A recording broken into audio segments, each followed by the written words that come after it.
Hi, good morning. Welcome to the business segment. My name is Daryl Kwao. The country could return to the IMF if government fails to discipline itself after the program. That's a prediction coming from the executive chairman of law firm AB & David Ofosu-Dotte.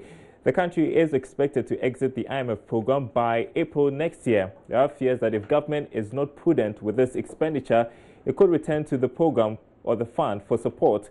Making his predictions in the last session of the 2019 Crystal Ball Africa Conference in Accra, Mr. Dotte said many observers are concerned government may not pass the test.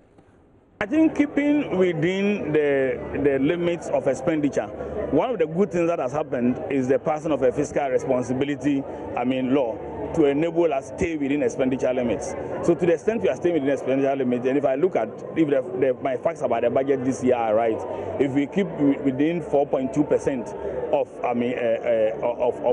the expenditure target, then we are likely not to go into that space I'm talking about. So the important point is to be disciplined in expenditure at the government level. And I think it's as simple as that. So you think the Fiscal Responsibility Act may take us from this situation? No. You see, a law is just a law. Implementing it is a different thing. I believe that complying with the law and being disciplined is what makes us, avoid it. And remember, it is not just the limit which, it takes us to IMF. I'll give you an example. If we don't collect enough taxes from people and the expenditure, the income base is not big, then it's not likely that we will have enough money to spend. So we may end up borrowing and end up also back at IMF. That's a key thing to take note of. So we need to take a look at the holistic look. One, either we are controlling expenditure or we are generating enough income. And especially if the two go together and we are disciplined in that spending, then I don't see us ever going back to IMF.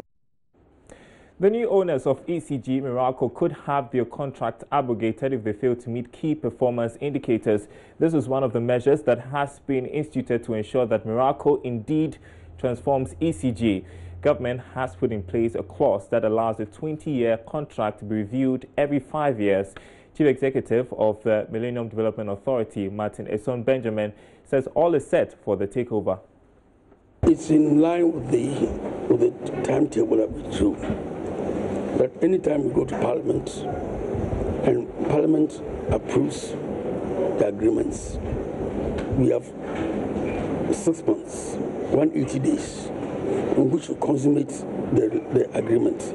That to say, in which we should transfer. So if you count the days, 1st February is the deadline. So we need to, and we have to stick to it, because in the last budget that was read, the minister stood in Parliament and said that ECG will be transferred on the 1st of February, because that's the information that had been passed on to him, and we want to stand by it. Have the necessary audits and all the rest been completed? Because I know for the new party, they would also want certain box to be ticked as well, to know that all these things have been done. From what you've seen, have all those things been done, that this schedule would indeed come on? The process has been engaged. Obviously, as I said earlier on, there are two opportunities. Handover, and in the process, issues low taken on board as the new company comes in. If there's any disagreement, as they come in and look into the books, they'll be seeing a lot more things. But they are committed to taking over on the 1st of February. And therefore, there is a condition subsequent, or a waiver, or a deferral, which the Americans can agree to do for us. They can decide that where we've reached, we are waiving this particular activity, which we thought you need to meet. It's all left in the hands of the parties to make sure that they put themselves in a position which makes everybody comfortable. Well, some news still within the energy sector. An oil exploration firm, Aker Energy, says the total volumes of oil to be included in its plan of development for the Pecan field could increase to 1 billion barrels. That's if further drilling campaigns prove successful. The operator of the deepwater Tano Cape 3 Points just concluded its first appraisal of the oil field. There is more in this report. Chief Executive Officer of Aker Energy, Jan Harvey Hogan, says they were pleased to announce the well results and would optimize the plan of development for the Pecan field.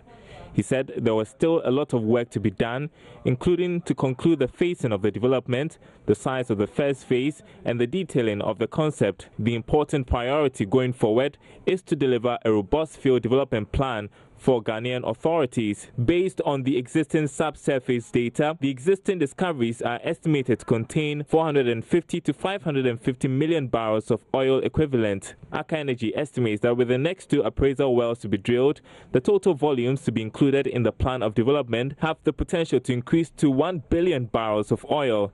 In addition, there are identified multiple well targets to be drilled as part of the greater area development after submission of the plan of development. Aker Energy says it sees great potential in this promising area offshore Ghana. Mr. Hogan said Aker was looking forward to continuing and further strengthening partnership with the Ghanaian oil and gas industry. And that's all in business. The news continues after this break.